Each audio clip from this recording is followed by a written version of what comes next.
ఇచ్చి ఉన్నాడు. ఇలా ఈరోజు బైబిల్ గ్రంథంలో క్రిస్మస్ దినాల్లో మనందరం ప్రవేశించాం. క్రిస్మస్ అనగానే చాలామంది ఎక్కువగా ఈ అభివృద్ధి చెందుతున్నామని చెప్పుకుంటున్నటువంటి ఈ తరంలో క్రిస్మస్ అంటే అది ఒక పోటీగా ఫీల్ అవుతున్నారు చాలామంది. అదేదో ఒక ట్రెడిషన్గా, ఒక ఆచారంగా ఫీల్ అవుతూ ఉంటారు. అలా అవ్వాల్సిన అవసరంలా. ఏంటి క్రిస్మస్ కదా, మీ ఇంటికి ఇంకా రంగే లేదేంటి, క్రిస్మస్కి ఏంటి కొత్త బట్టలు కొన్నావా అనిపించట్లేదా? కింద పడి ఆడవాళ్ళకి వెళ్తే అన్నదాకా పాత ఓల్డ్ చెప్పేవాళ్ళు ఏంటి అని అంటే పండగ 3 రకాలుగా పండగ ఉంటుందంట. పంటికి పండగ, కావలసిన తినటమే ఇంక నెలంతా. ఒంటికి పండగ, చక్కగా కావలసిన వస్త్రాలు, ఆభరణాలు, వీటి మీదే పండగ. బిజినెస్ అంతా పండగే. క్రిస్మస్ తగ్గింపు ధరలు, క్రిస్మస్ స్పెషల్ ఆఫర్స్. సో ఇప్పుడు కొనుక్కోవాలి అని కొనుక్కుంటే అది వ్యాపారం ఎక్కువ జరుగుతూ ఉంటుంది అంట క్రిస్మస్ పేరు మీదే ప్రపంచంలో. ఈ టైంలో అందులో జనవరి 1 కూడా కలిసి వస్తుంది కదా, ఎక్కువ బిజినెస్ అంటే ప్రజలు ఎక్కువ డబ్బు ఖర్చు పెడతా ఉన్నారు. దేనికి? ఈ వ్యాపారాత్మకమైనటువంటి ఆలోచనలే మనుషుల్లో పెరుగుతున్నాయి. మూడవది ఏంటి అంటే ఇంటికి, పంటికి, ఒంటికి. ఇంటికి కూడా కాబట్టి పండగ వస్తుంది కాబట్టి ఏం చేద్దాం, మరలా ఇది అంతా రంగులేసేద్దాం, ఏదో చేసేద్దాం. ఇవన్నీ మంచిదే, చేస్తే డబ్బులుండి పరిస్థితులు బాగుండి ఇవన్నీ చేస్తే మంచిదే. కానీ ఇవేమీ చేయకపోయినా వచ్చిన దండగ ఏమీ లేదు. అయితే అది గుండె పండగ అయి ఉండాలి, గుండెకు సంబంధించి మన హృదయంలో ప్రభు ఉండాలి, మనం ఆయన వాక్యాన్ని అనుసరించి నడిచేవారముగా ఉండాలి. అవన్నీ వదిలిపెట్టి వాళ్ళు స్టార్ ఎంత ఎత్తి పెట్టారు, మరి మనం ఎంత ఎత్తి పెట్టాలి? అసలు అదొక కాంపిటీషన్. వాళ్ళు ఎంత పెద్ద ఫ్లెక్సీ ఒకటి వేసారు కాబట్టి మనం కూడా ఏం చేయాలి అంటే ఇదేమీ షో కాదు, చూపించుకోవడం కాదు, ఎగ్జిబిషన్ కాదు, గొప్పతనాన్ని ప్రదర్శించుకునేది కాదు. కానీ మనం ప్రభువుని ప్రకటించాలి, ప్రభువుని కలిగి జీవించాలి. స్టార్ పెట్టలేదుగా, మీకు పెట్టారా? ఎందుకు పెట్టలేదు? అసలు మీరు క్రైస్తవులేనా అంటే స్టార్ పెట్టకపోతే క్రైస్తవులు కాదా? ఒక విమర్శ ఏంటంటే అసలు క్రిస్మస్ బైబిల్ ఆడుంది అనేది పెద్ద విమర్శ. అసలు స్టార్ పెట్టుకోమని బైబిల్ ఆడని ఉందా? ఇక్కడ ఉందా? లేదు. మరి ఎందుకు పెట్టుకుంటున్నారు? ఇదొక విమర్శ. ఇలాంటివి చాలా ఉన్నాయి. వీటికి సమాధానాలు ఏంటి అంటే పెట్టుకునే వాళ్ళని మనం కాదనకూడదు, పెట్టుకోలేదనుకో ఎందుకు పెట్టుకోలేదని అడగకూడదు. పెట్టుకున్నావా, రైట్, నీకు అనిపించిందా, ఫీల్ వెరీ గుడ్, మంచిదే, పెట్టుకోవడంలో తప్పేం లేదు. కానీ దానికి ఒక అర్థం ఉంది. స్టార్ అనేది ఇక్కడ ప్రభు ఉన్నాడు అని తెలియజేస్తుంది. ఇప్పుడు బార్ షాపులు కూడా పైన స్టార్ పెడుతున్నారు అంటే అప్పుడు ఎవరున్నట్టు? బార్ షాపులో ఉన్నట్టేనా? ఉన్నారా లేరా? స్టార్ ఉంటే కింద బార్ అయినా సరే అక్కడ యేసుప్రభు ఉన్నట్టేనా? ఎట్ట అవుతుంది అంటే స్టార్ పెడితే ఇంకా కింద దేవుడు ఉన్నట్టు కాదు. కానీ స్టార్ దేనికి గుర్తుగా ఉంది అంటే ఇక్కడ క్రీస్తు ఉన్నాడు అని ఆ రోజు జ్ఞానులకి తెలియజెప్తుంది. అలాగే ఇది ప్రభువు ఉన్న స్థలం అని గుర్తు. అంతే, ప్రభు ఉన్న స్థలం అనే గుర్తింపు కావాలి. లేదా అలా నేను ప్రభువుని ఆ విధంగా కూడా మహింపరచాలి అంటే నీ ఉద్దేశం అదై ఉండి నువ్వు స్టార్ పెడితే నో ప్రాబ్లం. కాదు పైన అంత పెట్టారు కాబట్టి మనం కూడా ఏం చేయాలి, మనం కూడా పెట్టాలి. మీ వెనక లైన్లో వాళ్ళు పెట్టారు కాబట్టి ముందు లైన్లో ఇప్పుడు అంతా లైన్కో స్టారు, చర్చికో పెద్ద స్టారు. ఇవన్నీ ఈ ఆడంబరాలు ఎక్కువైపోతున్నాయి. ప్రార్థన, విశ్వాసం, భక్తి అనేది తక్కువైపోతుంది. కాబట్టి మనం దృష్టి పెట్టాల్సింది ఆత్మ సంబంధమైన వాటి మీద దృష్టి పెట్టాలి, వాక్యం మీద దృష్టి పెట్టాలి. చాలా ఆచారాలు అంటే ఏదో వ్యర్థంగా చేసుకుంటూ వెళ్తున్నారు. కానీ స్పిరిచువాలిటీ అనేది అవసరం. ఆత్మీయంగా ఉండడం అనేది అతి ప్రాముఖ్యమైనది. కాబట్టి మనం అందరిలాగా ఏదో లోక సంబంధంగా అవి చేసామా, ఏంటి బట్టలు కొనలేదా, నువ్వు ఇప్పుడు నెక్లెస్ కొనకపోతే దేవుడు ఏం ప్రార్థనకు రావద్దని నిన్నేం అనడం. నువ్వు కొత్త బట్టలు కొనలేదు కాబట్టి నువ్వు ఆయన ఆరాధించలేవు అనడానికి లేదు. సో ఈ భౌతికమైన విషయాలు ఆత్మీయతను దెబ్బతీసే విధంగా ఉంచుకోకూడదు, అలా ఉండకూడదు కూడా. రక్షించబడ్డావు కదా, ఫైన్, నీకు అప్పుడే అయిపోయింది క్రిస్మస్. షేర్ చేసుకోవాలి, ఆ సువార్తను ఇతరులకు షేర్ చేసుకోవచ్చు. ఈ సందర్భంగా మన స్నేహితులు ఇన్వైట్ చేయొచ్చు, వాళ్ళ ఇంటికి పిలవచ్చు, వాళ్ళ మందిరానికి పిలవచ్చు. ప్రార్థనకి వెళ్ళని వాళ్ళని, అన్యుల్ని టార్గెట్ చేయండి. ఒక్కళ్ళైనా సరే మీతో పాటు పనిచేసే వాళ్ళని, ఒక అన్యుల్ని మీ ఇంటికి పిలవండి. పిలిచి ఒక ముద్ద అలాగే పెట్టి క్రిస్మస్ అంటే ఏంటో మాటలో అలాగే చెప్పండి. చాలు, ఒక్కొక్కరికి సువార్త అయినా ఉంది. అలాంటి వాటి మీద మనం దృష్టి పెట్టాల్సిన అవసరత ఎంతో ఉంది. కాబట్టి ఈ క్రిస్మస్ దినాల్లో మనం ఉన్నాం. ఈరోజు అంతకుముందు మనం గతంలో చాలా క్యారెక్టర్స్ గురించి మాట్లాడుకున్నాం. యోసేపు, మరియా, జకరియా, జ్ఞానులు కదా, మనందరికీ తెలుసు. గొర్రెల కాపరులు, తర్వాత ఇంకా కొన్ని క్యారెక్టర్లు ఉన్నాయి. అన్న, హన్న, సుమయోను, వీళ్ళందరి గురించి గతాల్లో ధ్యానం చేసాం. అయితే ఒక వచన భాగాన్ని చదువుదాం. చూడండి, మత్తయి సువార్తలో 2వ అధ్యాయంలో అందరికీ తెలిసినటువంటి ఒక విషయాన్ని ఇక్కడ మనం చూడబోతున్నాం. మత్తయి సువార్త 2వ అధ్యాయంలో మనం చూసినట్లయితే ఇక్కడ ఒక మాట రాయబడి ఉంది. యేసుక్రీస్తు పుట్టిన తర్వాత ఒక నక్షత్రం పుట్టింది. ఆ నక్షత్రాన్ని చూసినటువంటి జ్ఞానులు బయలుదేరారు. వాళ్ళు ఎక్కడికి వచ్చారు అని అంటే, ఆ జ్ఞానులు యెరూషలేముకి వచ్చేసారు. యెరూషలేములో యేసు ప్రభువుని చూడాలి అన్న ఉద్దేశంతో వాళ్ళు బయలుదేరి వచ్చారు. ఇది అందరికీ తెలిసినటువంటి విషయమే. అయితే యేసు ప్రభు ఎక్కడ పుడతాడు అనే విషయం గురించి జ్ఞానులకు క్లారిటీ లేదు. హేరోదు రాజుకు తెలియదు. అసలు యేసు ప్రభు పుట్టాడు అన్న సంగతి అసలు ఎవరికి తెలియదు. మెస్సయ్య అని వాళ్ళు పిలుస్తారు. మెస్సయ్య పుట్టాడు అనే సంగతి రాత్రి భవన్లు ధర్మశాస్త్రాన్ని ధ్యానం చేసే శాస్త్రులకు కానీ, పరిసయ్యులకు కానీ, వీళ్ళందరికి హెడ్ ప్రధాన యాజకుడికి కానీ, ప్రధాన యాజకుడిగా చేసిన తర్వాత ఒక టైమే ఉంటుంది. ఆ టైం అయిపోయాక వాళ్ళు రిటైర్డ్.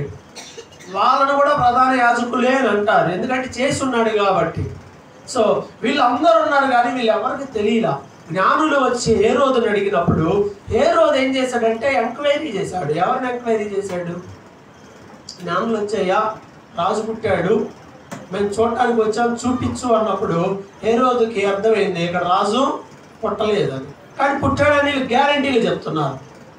అప్పుడు యేసు లేదా మెస్సయ్య లేదా యూదుల రాజు పుడతాడని, లేదా ఎక్కడ పుట్టాడు అనే ఒక డౌట్ ఉంది హేరోదుకి. ఈ డౌట్ ఎలా క్లారిఫై చేసుకున్నాడు?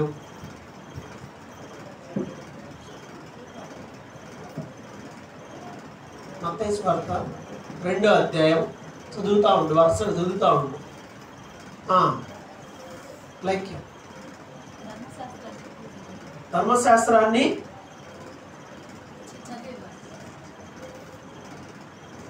దీని అర్థం నాకు అర్థం. నేను అడిగాను, ఆయన క్లారిఫికేషన్ ఎలా తెలిసింది అన్నా. ధర్మశాస్త్రం చదివేవారు అంటే నేనేం అర్థం చేసుకోవాలి? ఆన్సర్ కరెక్ట్గా రావాలి.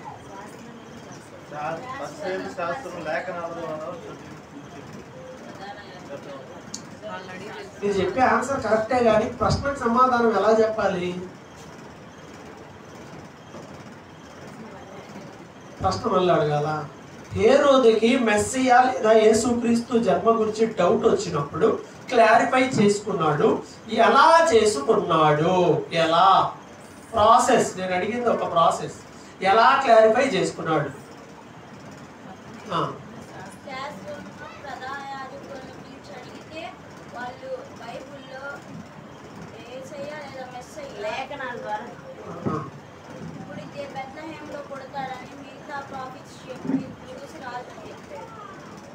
నువ్వు చెప్పింది రైటే, కానీ నువ్వేమన్నావు? ధర్మశాస్త్రం చదివేవాళ్ళు అన్నావు.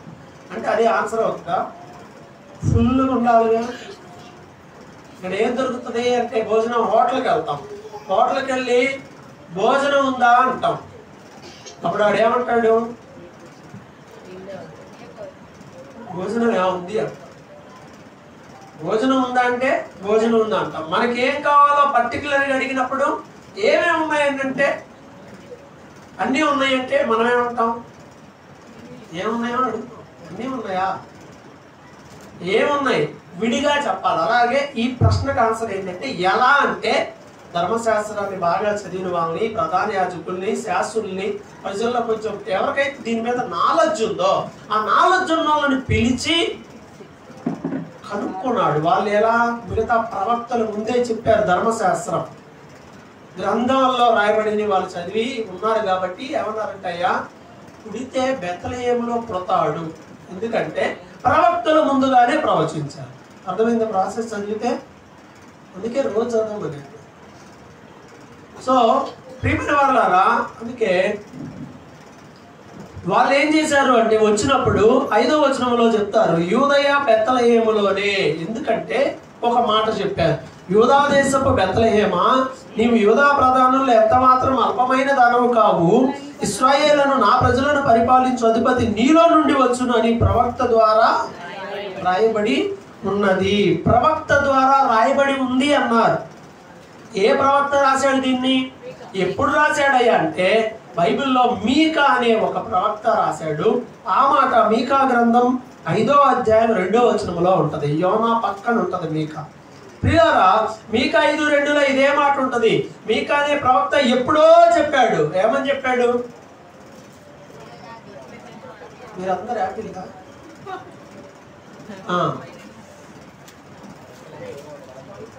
బెత్లెహేములో ఒక రాజు పుడతాడని కాదు, ఇశ్రాయేలును పరిపాలించు అధిపతి లేదా మెస్సయ్య బెత్లెహేములోనే పుడతాడు, నీలో నుండే వస్తావు. యూదా ప్రధానుల్లో నీవు అల్పమైన దానివి కాదు. నువ్వు అల్పమైన దానివి నువ్వు అనుకుంటున్నావు, కానీ నువ్వు అల్పమైన దానివి కాదు. ఎవరి గురించి? బెత్లెహేం అనే ఊరు గురించి చెప్తున్నాడు ప్రవక్త. బెత్లెహేమా, ఎఫ్రాతా, ఇది దావీదు పట్టణం అని పేరు దీనికి. దావీదు ఈ ప్రాంతంలో నివసించాడు.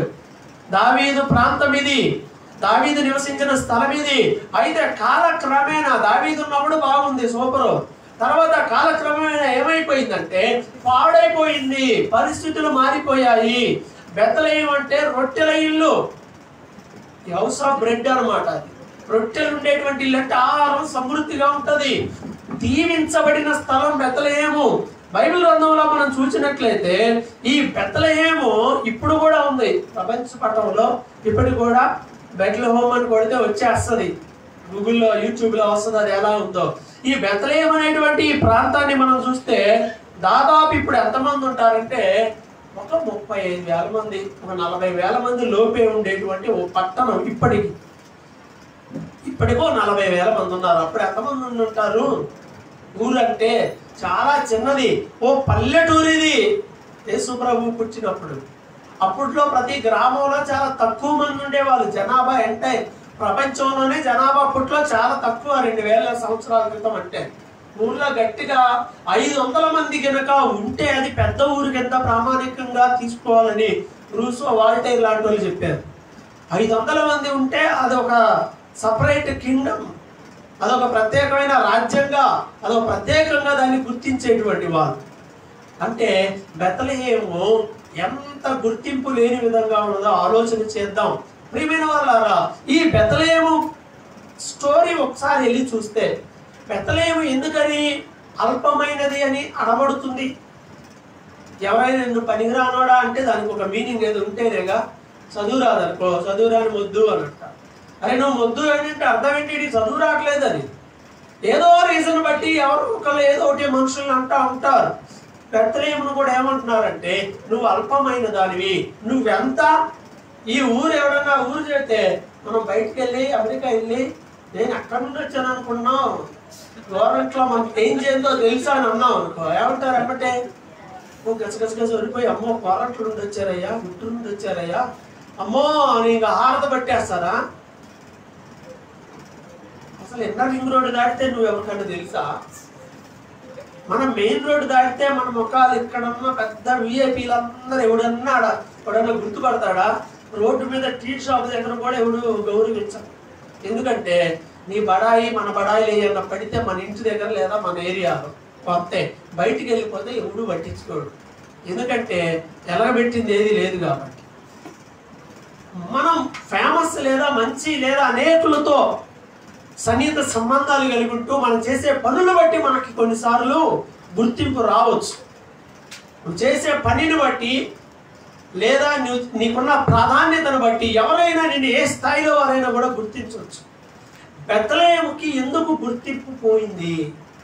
బెత్లెహేమును ఒకసారి చరిత్రలో చూస్తే చారిత్రాత్మకంగా బెత్లెహేము అంటే ఏంటి, దీని చరిత్ర అంటే ఆదికాండంలో 35వ అధ్యాయంలో మనం చూస్తే మొదటిగా ఇక్కడ ఒక చరిత్ర ఉంది. బెత్లెహేము చూడండి, బెత్లెహేము ఆదికాండం 35వ అధ్యాయము 19వ వచనాన్ని చూద్దామండి.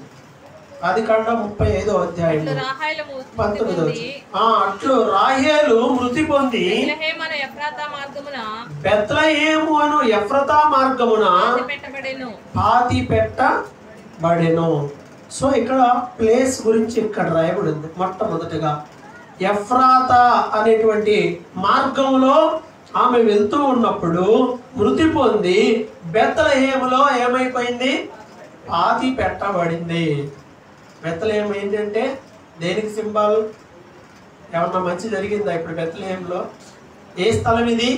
రాహేలు రాలిపోయిన స్థలం. రాహేలు ప్రసవ వేదనతో పిల్లోని కని బెన్యామీను కన్నది 12వ కుమారుడు యాకోబుకి, చిన్న కుమారుడు. ఆయన కన్నది చనిపోయింది వెంటనే. ఇప్పుడు ఆ స్థలము శుభముగా గుర్తిస్తారా, అశుభంగా గుర్తిస్తారా? అశుభంగా అది గుర్తిస్తారు ఎవరైనా. ఎందుకంటే అక్కడ జరిగింది ఏంటి? ఒకనికి జననము, కానీ తల్లికి మాత్రం మరణము. ఎక్కడ రాయి జరిగిందంటే అక్కడే ఆమె సమాధి చేయబడిపోయింది. ఆ ప్లేస్ను తలుచుకుంటే ఒక భయంకరమైనటువంటి మరణము లేదా ఒక బాధాకరమైనటువంటి ఇన్సిడెంటే గుర్తొస్తుంది బెత్లెహేము అంటే. అక్కడ ఆమె చనిపోయినటువంటి స్థలం అది. దాని పెద్ద ప్రియారిటీ చరిత్రలో ఎక్కడ కూడా ఏమీ లేదు. ఆ తర్వాత మనం చూసినట్లయితే న్యాయాధిపతుల గ్రంథంలో న్యాయాధిపతుల గ్రంథంలో చివరి అధ్యాయాల్లో మనం చూసినట్లయితే ఋతు గ్రంథం 1లో కూడా ఈ మాట రాయబడి ఉంటుంది. ఋతు గ్రంథం 1వ అధ్యాయంలో కూడా మనకి ఈ మాట క్లియర్గా కనపడుతుంది. న్యాయాధిపతులు పరిపాలన చేస్తున్నటువంటి సమయం అంటారు. న్యాయాధిపతులు పరిపాలన చేస్తున్న సమయం అది. అండ్ న్యాయాధిపతుల్లో కొన్ని ఇన్సిడెంట్స్ కూడా ఇక్కడ జరిగినాయి. అది ఇప్పుడు చెప్పుకోవడానికి కొంచెం చాలా టైం పట్టేటువంటి ప్లేస్ అది. 17వ అధ్యాయం ఒకసారి న్యాయాధిపతులు 17వ అధ్యాయము 7వ వచనం చూస్తే మీరు చదవనవసరంలా, ఫ్రీ టైం ఉన్నప్పుడు చూడండి. ఒక ఇన్సిడెంట్ జరిగింది ఇశ్రాయేలు చరిత్రలో బెత్లెహేముకి. ఏంటా ఇన్సిడెంట్ అంటే, యూదా బెత్లెహేములో నుండి వచ్చినటువంటి ఒక యవనస్తుడు లేవీయుడు ఉన్నాడు. అతను ఏమనుకున్నాడంటే ఇక్కడ ఒక చోట బయలుదేరి ఇక్కడ ఉందాంలే అని చెప్పి అక్కడ అడవి ప్రాంతం ఎక్కువగా ఉంటే మీకా అనే ఒక ఆయన ఉన్నాడు. వాళ్ళ ఇంటికి వచ్చాడు. అడిగాడయ్యా, ఎక్కడి నుండి వచ్చావయ్యా? నేను బెత్లెహేము నుండి వచ్చానయ్యా, నేను లేవీయుడిని, నాకు అర్థం కావట్లేదు ఎక్కడ ఉండాలో. సరే ఇదిగో నువ్వు యాజకుడు కాబట్టి ఇదిగో ఇక్కడ ఉండయ్యా అని చెప్పి అక్కడ ఒక ఇంట్లో ఉండడం అనేది మనం చూస్తూ ఉంటాం. ప్రియమైన వారలారా, ఉన్న తర్వాత ఏం జరుగుతుంది అని అంటే, అసలు అతని ప్రాబ్లం ఏంటంటే అతనికైనా వాళ్ళ భార్యకి ప్రాబ్లం అయితే ఏమో వాళ్ళ ఇంటికి వెళ్ళిపోయింది. ఆమెను తిరిగి తెచ్చుకోవడానికి ఆయన వెళ్ళాడు. తిరిగి తెచ్చుకునే క్రమంలో ఒక ఇంట్లో స్టే చేస్తాడు, ఒక ఇంట్లో ఉంటాడు. ఆ రాత్రి ఆ ఇంట్లో ఉన్నప్పుడు ఏం జరుగుతుందంటే, ఆ ప్రాంతంలో వాళ్ళు ఏం చేస్తారంటే, కొంతమంది పోకిరి యవనస్తులు ఏం చేస్తారంటే గ్యాంగ్ రేప్ చేస్తారు. ఆమె మ్యారీడ్ ఉమెన్. అతను స్టే ఎక్కడో ఒక ప్రాంతంలో ఆగితే అక్కడున్న ప్రాంతం వాళ్ళు ఆమెను అలా చేస్తారు దారుణంగా. మనం ఈ దారుణమైన గ్యాంగ్ రేప్ ఇలాంటివన్నీ మనం నిత్యం చూస్తూనే ఉంటాం. ఏయో పేపర్లోకి టీవీలోకి కొన్ని మాత్రమే వస్తాయి, కానీ నిత్యం భారతదేశంలో ప్రతి పావు గంటకు ఒక అమ్మాయి రేప్ చేయబడుతుంది అని గణాంకాలు చెప్తాం. ప్రతి పావు గంటకి జరుగుతూనే ఉంది. ఇండియా ప్రతి పావు గంటకి ఒక అమ్మాయిని రేప్ చేస్తా ఉన్నారు, చంపుతున్నారు దాని తోడు. సో దారుణమైన పరిస్థితుల్లో భర్త అక్కడే ఉన్నాడు. ఊహించండి ఒకసారి పరిస్థితి ఎలా ఉంటుంది. చిన్నగా ఏం చేశాడంటే ఆమెని వాళ్ళ ఊరు తీసుకెళ్ళిపోయిన తర్వాత ఆయన ఏం చేశాడు అని అంటే, ఇంటికి వెళ్ళిపోయిన తర్వాత ఆమెను తీసుకుని 12 పీసులుగా కట్ చేస్తాడు. పీసులు కట్ చేసి మొత్తం అందరికి గోత్రంలో అందరికి పంపిస్తాడు. పీసులు తలా ఓ పీసు పంపిస్తాడు. మన లెగ్ పీసులు పంపించినట్టు పంపించేశాడు. ఇదిగో ఇలా ఏంట్రా ఇది ఏమైంది, ఇదిగో ఇలా జరిగింది, ఇశ్రాయేలు దేశంలో ఇలా జరిగింది, బెత్లెహేమీయుడైన నాకు ఇలా జరిగింది, ఒక లేవీయుణ్ణి, ఒక యాజకుణ్ణి, సేవకుడు ఇలా జరిగింది.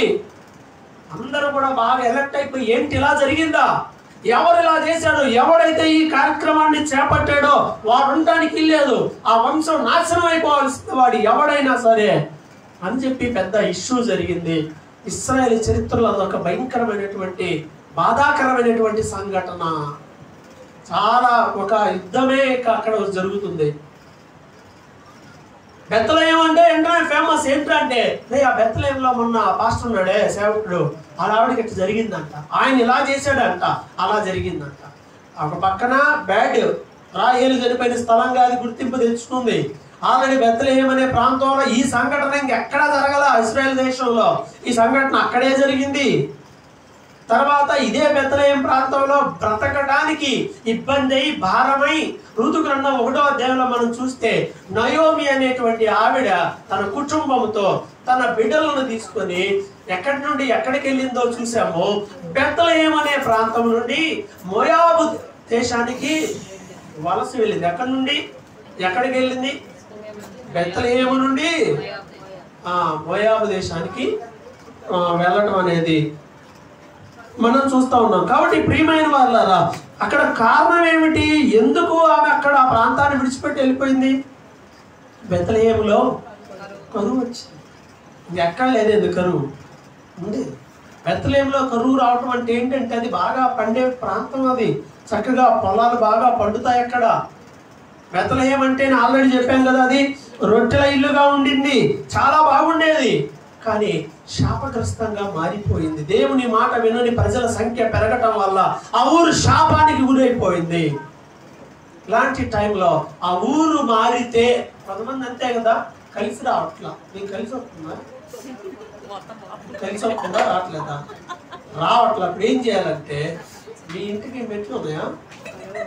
లేవు, అందుకే మీకు కలిసి రావట్లేదు. ఏం చేస్తారంటే మెట్లు ఇటు నుంచి ఇటు తిప్పి ఇటు పెట్టే స్టార్ ఆకారంలో మెట్లు కట్టండి. మీకు ఎందుకు కలిసి రావద్దు చూద్దాం. మన వాళ్ళు అసలు ఇంక ఇల్లు ఏది పడగొట్టమన్నా పడగొట్టేస్తాడు అని చూసి మీ కూడా మెట్లు ఇటు ఇల్లు ఎట్టుంటే ఎట్టున్నాయి, అందుకే కలిసి రావట్లేదని నలుగురు అంటే మనకు గిలి. నిజమే, అవునేమో అవునేమో. పని చేయకుండా ఉంటే కలిసి వచ్చిద్దా? పని చేయకుండా నేను నువ్వు చెప్పినట్టు కట్టేస్తాం బిల్డింగ్, కలిసి వచ్చిద్దా? మరి మీ మెట్లంతా ఎట్టుంటాయి, మరి ఏందో అర్థం కాదు. పండెక్కినట్టు ఎవరెస్ట్ అన్నట్టు అట్టేవాడని అసలు పెట్టుకుంటారా? అర్జెంటుగా మార్చేస్తే మీకు ఇంకా దేవుడు దీవిస్తాడు. ఈ రకమైన మా మాయ మాట్లాడని చెప్పగానే నిజమే, ఈ మధ్య పాస్టర్లో కూడా అయ్యే చేస్తున్నారు. నేను ఫోటో చూశాను ఒకటి, చర్చికి శంకుస్థాపన, చర్చి నిర్మాణానికి శంకుస్థాపన అని చూశాను. చూస్తే ఏం చేస్తారంటే పాస్టర్ గారు వచ్చిన వాళ్ళు మొత్తం అందరూ కొబ్బరికాయలు అన్నీ పెట్టుకొని రెడీ చేసుకొని, సాంబ్రాన్ కడ్డీలు రెడీ చేసుకొని అంతా పెట్టి గదే బడి. ఏం జరుగుతుంది ఇక్కడ? శంకుస్థాపనలో ప్రార్థనకి వెళ్ళే వాళ్ళు ఏం చేయాలి? ప్రార్థన ఊరైనా అందరూ చేసేదేలే. ప్రార్థనే, నూనె, కొబ్బరికాయలు ఏం వస్తుంది? ఏమి రాదు. నేనేమంటానంటే, 1 2 ప్రార్థనకి వెళ్ళే వాళ్ళకైతే ఏం చెప్పాలంటే, కొద్దికన్నా బుద్ధి జ్ఞానం ఉందా అని ప్రార్థనకి వెళ్ళామన్నారు. ప్రార్థనకి ఇన్డెప్త్గా వెళ్ళకుండా ఏదో కొంచెం అలా ఉన్నారనుకో, ఎవరినైనా ఏం లేదు, దీంట్లో కొడితే ఏమొచ్చింది? కొబ్బరి వచ్చింది, తాగితే నీళ్ళు, మళ్ళీ అవి కూడా పారబోస్తారు, తాగేది లేదు, పారబోస్తారు. కొంతమంది అవి తినరు, మరలా చెప్పలు కూడా తీసిరేస్తారు. కొంతమంది ఏమన్నంటే దిష్టి అంటారు. ఈ రకమైన పిచ్చాచారాలు పాటించే వాళ్ళు, ప్రార్థనకి వెళ్ళే వాళ్ళు కూడా చాలా మంది ఉన్నారు.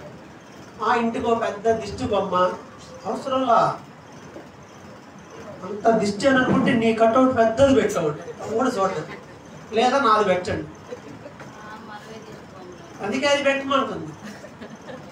అవి పెట్టడం, లేకపోతే గుమ్మడికాయ ఒకటి పెడతారు, బూడిద గుమ్మడికాయ ఒకటి పెడతారు, తలకాయ తగిలేటట్టు వచ్చేవాడికి పోయేవాడికి. కలబంద ఎందుకు పెడతారు? అది ఏం రిలీజియస్ సంబంధం ఏమి లేదు, దానికి ఏం సంబంధం ఏమి లేదు. అసలు ఎందుకు ఎంట్రన్స్ లో కానీ అక్కడ మూలై కంపలాగుండే ఏమి పెడతారు? ఎందుకు పెడతారంటే అమావాస్య టైంలోనే పెడతారు. ఆ గేరమండలు ఎందుకు పెడతారంటే అమావాస్య టైంలో కిటికీల దగ్గర, ఎంట్రన్స్ దగ్గర గబ్బిలాలు కనపడక ముక్కుని ఇంట్లోకి వస్తేమో, ఇంట్లోకి వస్తే ఇంకా మామూలుగా ఉండదు. ఇవి రాకుండా ఉండేలా ముళ్ళకంప అలాంటివి అయినా ఉంటాయి, బాగా దొరికాయి కూడా అలా పెట్టేవాళ్ళు. అది పోయి ఇది పెడితే దెయ్యం రాదు, ఇది కొడితే ఇది రాదు. నీకు తలుపు వేసుకున్నావు, నీకు తలుపులు 4 తలుపులు ఉన్నాయి, ఒకటికి ఎంట్రన్స్ లో తలుపులు, లోపల తలుపులు, నెట్లు, మ్యాట్లు, ఇవన్నీ ఉన్నాక ఇవన్నీ దాటుకొని గబ్బిలం వచ్చిద్దా? ఎవడు రాడు. చీపుర్లు, చెప్పులు, గడ్డ పలుగులు అసలు మనం అనకూడదు, కానీ అసలు ఇంకా చాలా దారుణమైన పనులు కూడా ఉన్నాయి. చెప్పుకుంటే నవ్వు వచ్చింది, సిగ్గు కూడా అనిపిస్తుంది. అలాంటివి కూడా చేస్తారు. ఏంటంటే ఈ పనికి మారిన ఆచారాలు. ప్రార్థనకి వెళ్తా కూడా మరలా ఈ ఫాలో అవుతుంటే కొద్దిగన్నా బుద్ధి జ్ఞానం ఉంటే మాని, కొద్దిగన్నా ఉంటే మాని ప్రార్థనకి వచ్చేవాళ్ళు. వస్తూనే ఉంటాం కానీ మరి ఇంకా పాస్టర్ గారే కొబ్బరికాయ కొడితే ఇంక విశ్వాసం ఏం కొట్టాలి? ఇంకా బొట్లు కూడా పెట్టేస్తారు ఆటోమేటిక్గా. ఆలోచన చేయండి. వెళ్ళనోళ్ళు డెప్త్లో ఉండనోళ్ళు ఉంటారే, వాళ్ళకి కొంతమంది అంటారు ఎన్ని చెప్పినా మారరా. వాళ్ళ కర్మ వాళ్ళని ఇప్పుడు కొట్టడం వల్ల అదేం పరలోకానికి అదేం ఇబ్బంది విషయమేం కాదు. నువ్వు కొబ్బరికాయ కొట్టావు, మీరు కొబ్బరికాయ కొట్టారు కాబట్టి దేవుడమ్మా కాబట్టి నువ్వు కొబ్బరికాయ కొట్టావమ్మా కాబట్టి నువ్వు పరలోకం వెళ్ళవని అనడం. కానీ మనకు సెల్ఫ్గా ఒక ఆలోచన రావాలి. ఏమని? అసలు దీనివల్ల ఉపయోగం ఉందా ఏంటి? అలా ఆలోచించుకొని వాటికి దూరంగా ఉంటాం తప్ప వాటిలో విషయం అయితే ఏమీ కూడా లేదు. ఆచారాలు ఎన్నో. ఈమె కూడా ఇక్కడ ఉంటే నాకు కలిసి రావడం లేదు, ఇక్కడ ఉంటే నా పరిస్థితి బాగాలేదు, నేను మారితే మారిపోతాను అనుకుంది. ఏం మారితే మారుతారు? ఇల్లు మారితే కొంతమంది అనుకుంటారు, కొంతమంది సొంత ఇల్లు ఉంటుంది కానీ ఇంట్లో ఉండరు. ఏంటంటే ఈ ఇంట్లో కలిసి రావట్లేదండి మాకు. కట్టుకుంది ఎవడు? మనం కట్టుకునే ఇల్లు మనకు కలిసి రాకపోవడం ఏంటి? కలిసి రాకపోవడానికి రీజన్ ఏదన్నా ఉంది అంటే వాస్తు దోషం ఉందండి. వాస్తు దోషం ఉందా? వాస్తు ఒరిజినల్ వాస్తుకు ఒక పద్ధతి పాడంటూ ఏమీ లేదు. ఒక 5గురిని తీసుకురండి చెప్పేవాడిని, 5గురికి విడివిడిగా చూపించండి, ఒక్కొక్కడు ఒక్కో చేంజ్ చేస్తాడు. అవునా కదా? మరి రూల్ ఉన్నప్పుడు అన్నీ ఒక పద్ధతిలో ఉండాలిగా. ఎవడొచ్చినా అమ్మ ఇదిగో ఇదేడే ఉండాలి, ఎవడొచ్చినా ఇది ఇలానే ఉండాలి అని చెప్పాలి. కానీ చెప్పడం ఒక్కోడు చెప్తాడు. ఎందువల్ల అంటే ఎవరికి పూర్తిగా ఏం తెలియదు, అది మనుషులు పెట్టింది. కానీ నిర్మాణ శాస్త్రం ఉంది, ఆర్కిటెక్చర్ ఉంది. అదేం చెప్తుంది అంటే తలుపు ఉంటే తలుపుకి ఎదురు తలుపు ఉంచుకో, కిటికీ ఉంటే అటు కూడా కిటికీ ఉంచుకో. ఎందుకంటే ఇటు తలుపు ఉందని ఇటు వెళ్తే తర్వాత ఇక్కడ గోడ ఉంటే ఆడ తలుపు ఉంటే ఇటు వెళ్ళి మళ్ళీ ఇటుపోవాలి. ఇలా కాదు, ఒక ఆర్డర్లో గాలి ఇలా వస్తుంది, వెలుతురు ఇలా వస్తుంది. వాటికి సంబంధించి కొన్ని ఏవో ఉన్నాయి తప్ప మిగతా ఈ సిద్ధాంతపరమైన ఇట్లాంటి ఇష్యూస్ ఏమి కూడా అవి లేవు. అవి కూడా ఏంటి అంటే సైంటిఫిక్ గా సూర్యరశ్మి ఇంట్లో పడాలి అంటే తూర్పులో వాకిలు పెట్టుకుంటే ఏమవుతుంది? సూర్యుడు ఇంట్లో పడతాడు, విటమిన్ డి ఉంటుంది. ఇప్పుడు చాలా హాస్పిటల్కి వెళ్తే డాక్టర్ రాసే టాబ్లెట్ ఏంటి? డి విటమిన్ వారానికి ఒకసారి వేసుకోమని చెప్తారు. ఎందుకని? రోజు పొద్దున్నే కొద్దిసేపు ఎండలోకి వస్తే కదా, మనం లేసేపాటికి ఎండ పెద్ద ఎండ వచ్చింది, విటమిన్ డి పోయి వేరేది వచ్చింది. కొద్దిసేపు ఆ మార్నింగ్ ఎండలో పెట్టాలి. పిల్లలకు కూడా ఏదన్నా రోగం ఉంటే చిన్న పిల్లలు తీసుకొచ్చి కొంచెం అలా ఎండలో పెట్టి చూపించారు. విటమిన్ డి టైం అది.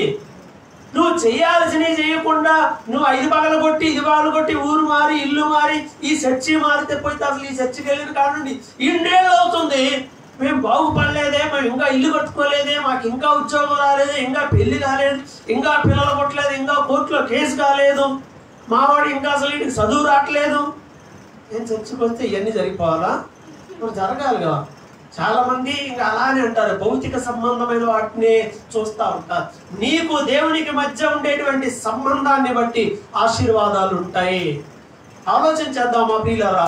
ఆమె అనుకుంది బెత్లెహేము నుంచి ఇంకో ఊరు వెళ్తే బాగుపడతాను అనుకుంది, వెళ్ళింది, ఏమైంది? బాగుపడిందా నయోమి? ఊరు మారితే బాగుపడిందా, ఇల్లు మారితే బాగుపడిందా, ఏకంగా అసలు వియ్యం కూడా మార్చేసింది. వియ్యం అంటే పెళ్ళి.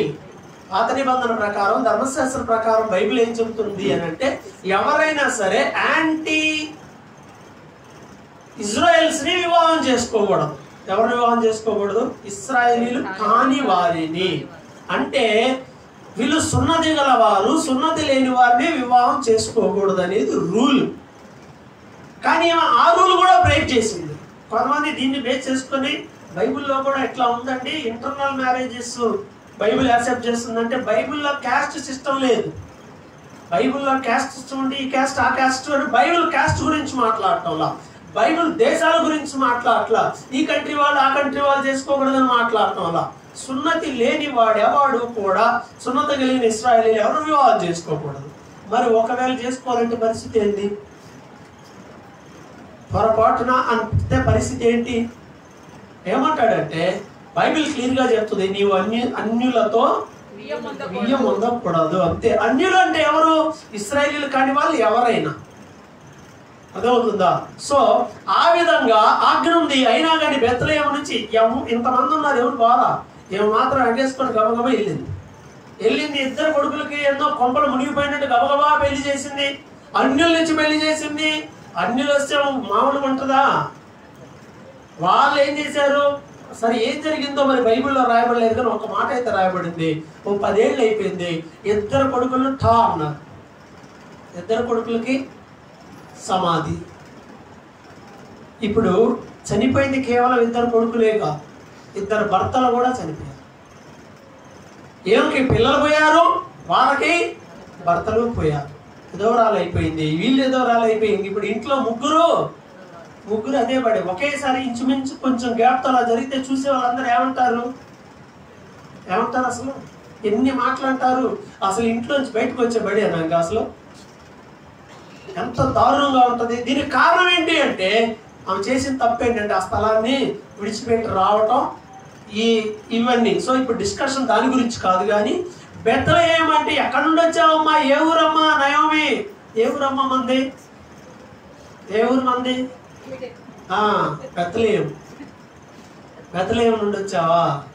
సరే, చివరికి ఆమె దేవుడు మరలా దర్శించాడు అని చెప్పి బెత్లెహేము వెళ్ళింది, మరలా బాగుపడింది. అంటే బెత్లెహేము నుంచి ద గ్రేటెస్ట్ థింగ్స్ ఏమీ లేవు చెప్పుకోవడానికి. బెత్లెహేము నుంచి సూపర్ ఏమీ లేదు చెప్పుకోవడానికి. కానీ కాలక్రమేణా ఇది దావీదు యొక్క సొంత ప్రాంతం.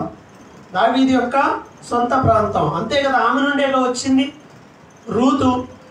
రూతు నుండి వచ్చినటువంటి పిల్లల నుండే దావీదు వాళ్ళ నాన్న వచ్చాడు. సో వీళ్ళంతా బెత్లెహేము వాళ్ళు. ఈ బెత్లెహేములో పుట్టినటువంటి దావీదు తండ్రి ఈయన బెత్లెహేమీయుడే. ఈ ఊర్లో ఎక్కువ గొర్రెలు కాసుకునే వాళ్ళు ఉంటారు. బెత్లెహేములో ఎక్కువ ప్రొఫెషనల్ వృత్తి, గొర్రెలు కాసుకుంటారు. వాళ్ళకి కావలసినంత అరణ్య ప్రాంతం ఉంటారు. సో చరిత్రలో చాలా యుద్ధాలు జరిగినాయి.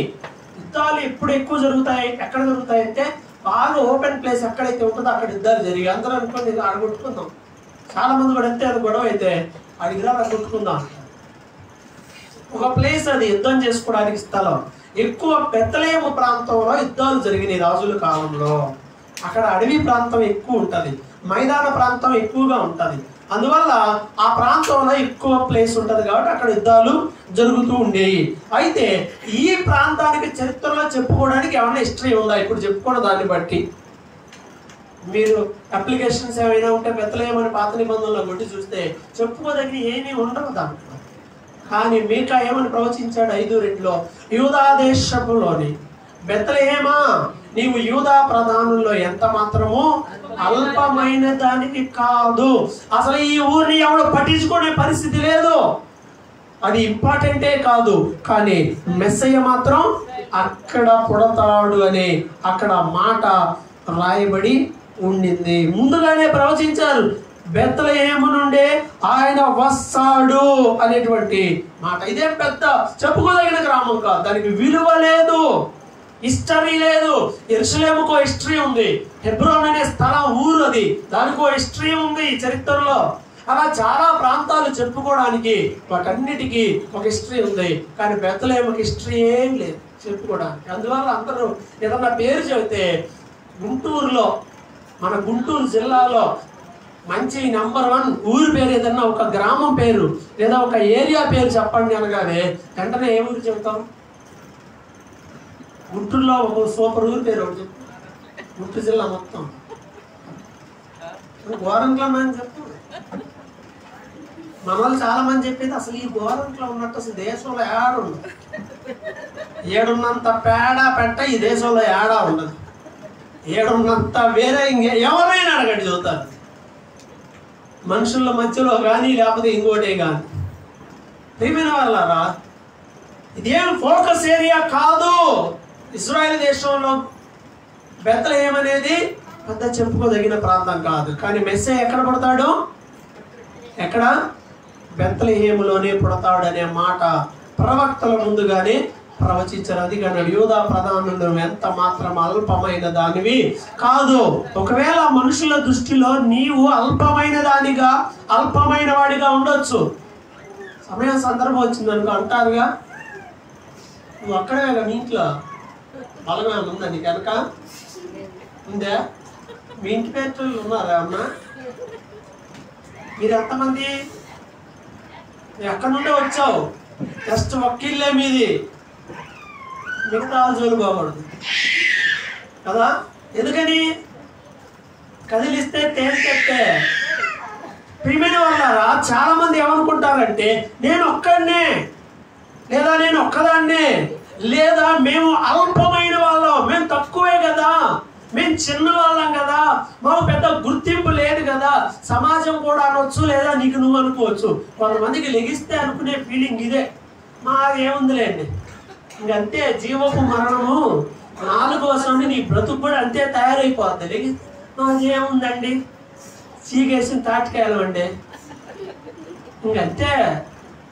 అలా కాదు, మనం గుర్తించాలి. నువ్వు దేవుని బిడ్డవి, దేవుడు నిన్ను ఏర్పాటు చేసుకున్నాడు. దేవునికి ఒక బలమైన సాధనంగా దేవుడు నిన్ను ఏర్పాటు చేయాలనుకుంటున్నాడు. ఆయనకు మహిమ తెచ్చే జీవితాన్ని నువ్వు జీవించాలని ఆయన అనుకుంటున్నాడు. నా దేవుంది అని ఎప్పుడు అనుకోకూడదు. అనుకుంటావా? అనుకోవాలి. నా దేవుందండి, పేదవాళ్ళం అండి మేము, మాకు ఏముందండి, పేదవాళ్ళం అండి. ఆఫ్ కోర్స్ అయితే అయి ఉండొచ్చేమో, కానీ దానిని బట్టి నిన్ను నువ్వు తగ్గించుకోవడం మానేసే ఈ విధమైన తగ్గింపు. మాదేముందండి, మాకు ఏమి చేత అవుద్దండి, ఏమి చేత అవుద్దండి, తింటాం బాగానే చేతనవుతుందిగా, రేషన్ కార్డులో పేర్లు బాగానే పెరుగుతున్నాయిగా, అంటే మనకు చేతలేనివి ఏంటి, ఈ జరిగేవన్నీ బాగానే జరుగుతున్నాయి కదా, నాకేం చేత కాదు, మాది ఏమి లేదు అనుకోవద్దు. ఒకవేళ ఎవరు నిన్నేమన్నా అన్నా కూడా అలా పట్టించుకోదు.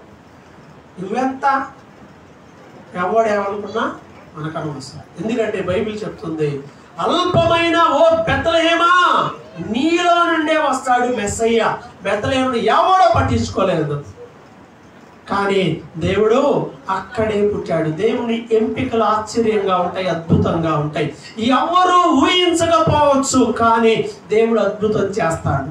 నీ జీవితంలో ఊహించకపోవచ్చు, నీ పక్క వారితో, నీ పొరుగు వారితో, నీ బంధువులతో నువ్వు ఎవరితో పోల్చుకున్నా నువ్వు తక్కువై ఉండొచ్చు, కానీ దేవుడు నిన్ను ఆశీర్వదిస్తే అప్పుడు నీవు అందరికన్నా ఎక్కువగా ఇచ్చింపబడతావు, అందరికన్నా ఎక్కువగా ఆశీర్వదించబడతావు.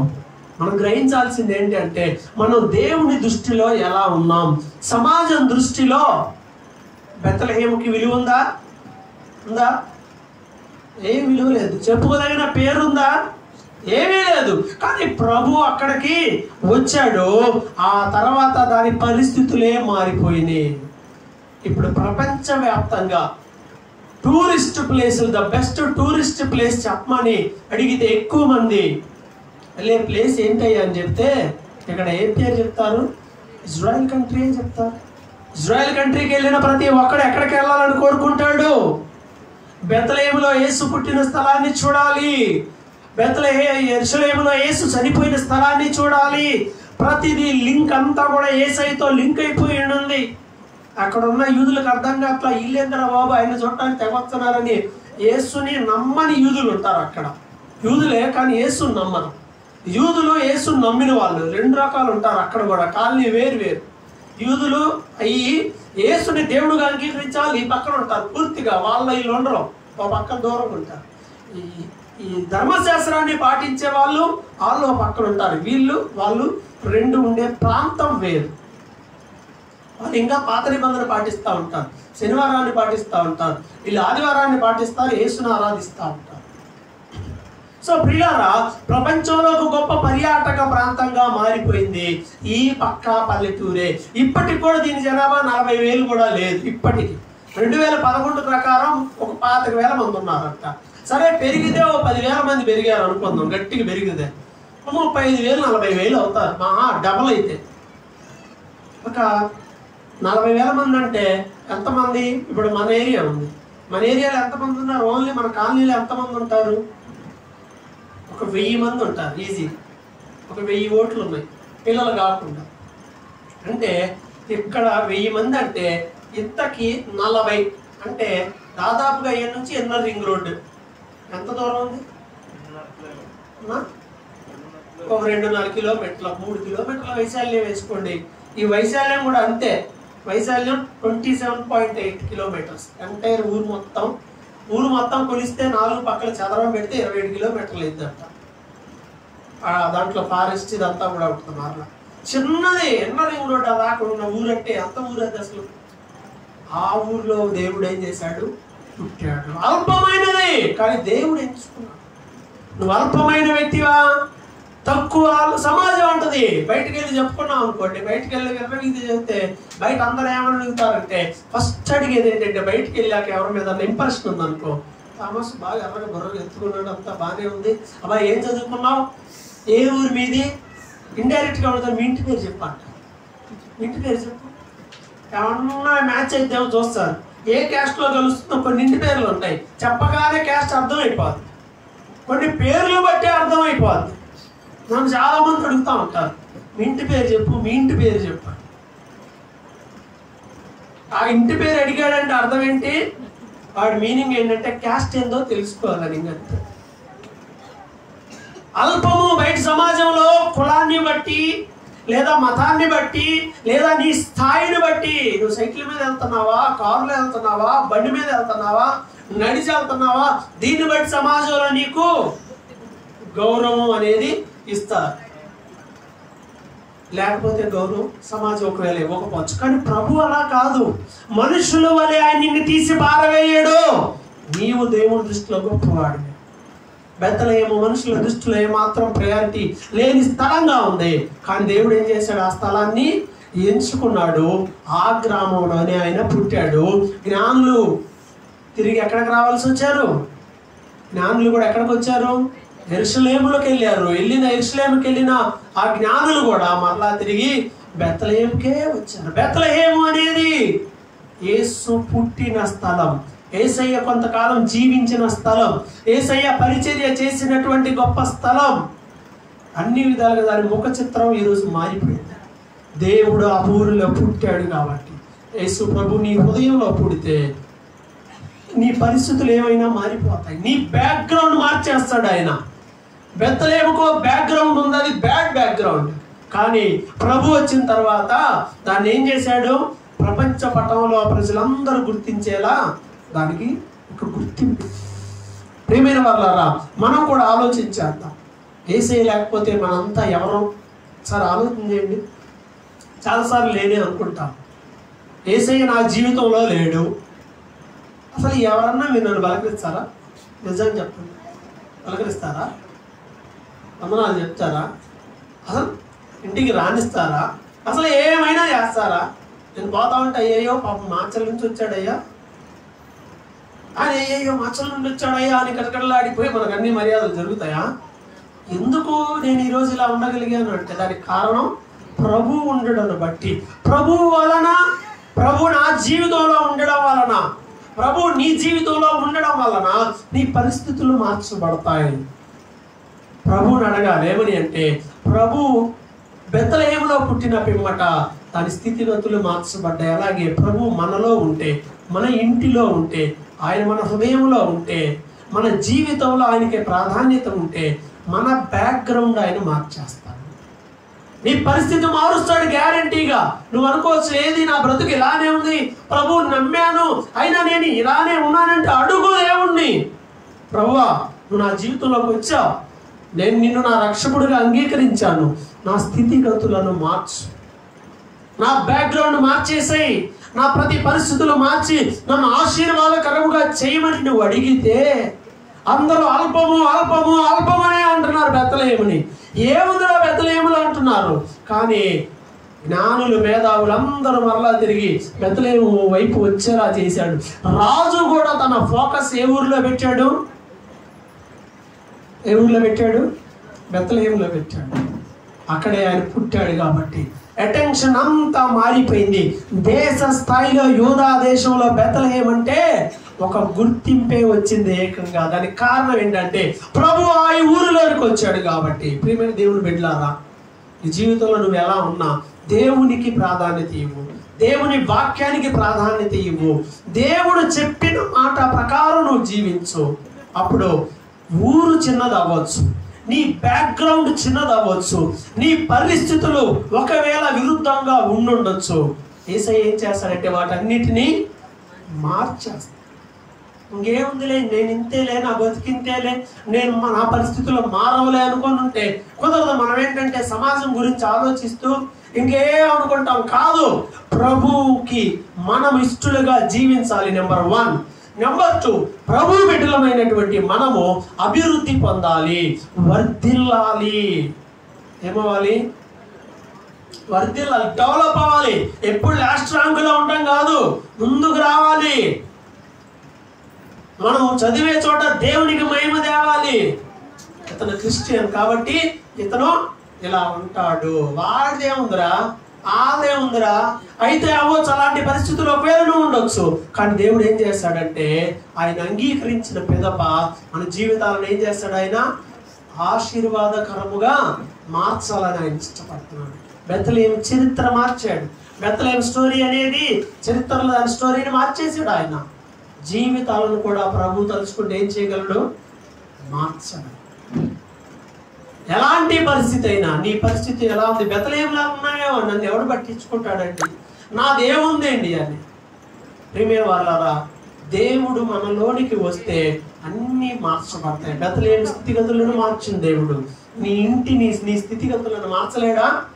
మారుస్తా. అందరం కూడా చేయాల్సింది ఏంటంటే బెత్లెహేమును ధ్యానం చేసుకుంటావు. ప్రభువా, బెత్లెహేము పరిస్థితి ఇది, తర్వాత నువ్వు ఇలా చేసావు, నా పరిస్థితి కూడా ఇది. ఏం చేస్తున్నారమ్మా పిల్లలు?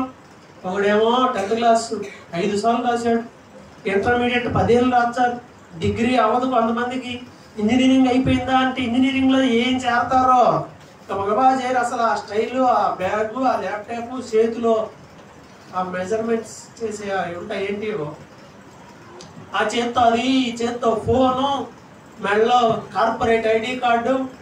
అసలు ఇంకా పిల్లల్ని చూస్తూ ఉంటే అసలు వీళ్ళు ఉద్యోగం చేస్తున్నారా చదువుకున్నారా అన్నట్టుకుంటారు. 4 ఏళ్ళు చదవాలి, 4 ఏళ్ళు అయిపోయిన తర్వాత అక్క ఆడో తిరుగుతా కనపడతారు. ఏంటి, ఏం చేస్తున్నావు? ఏం చేస్తున్నావు అంటే ఖాళీ.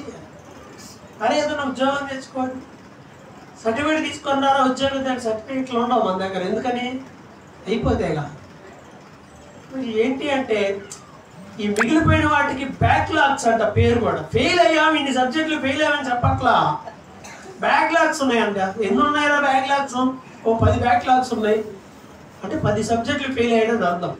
ఇంకేం చదువుతున్నట్టు ఒకసారి ఆలోచించేయండి. 100కు 35 కూడా రాలేదంటే ఈ సంవత్సరం అంతా బడికి వెళ్ళి ఏం చేస్తున్నట్టు? బడికి వెళ్ళి 100కు 35 రాలేదు అంటే అర్థం ఏంటి? షో కదా.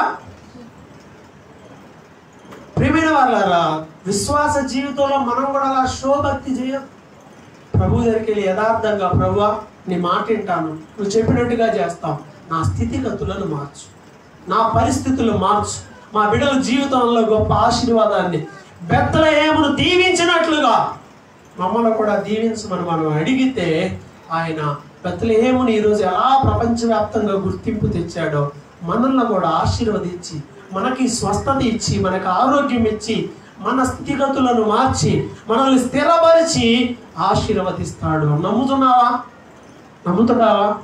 నమ్మితే తల వంచి ప్రార్థన చేద్దాం, ప్రభువుని అడుగుదాం. సిలువలో మన కోసం ప్రాణం పెట్టిన దేవుడు, సిలువలో మన కోసం రక్తం కార్చిన దేవుడు, సిలువలో మన కోసము చివరి రక్తపు బొట్టును దారిపోసిన దేవుడు మనం అడిగితే ఇవ్వడానికి సిద్ధంగా ఉన్నాడు. ప్రార్థన చేసుకుందాం. తల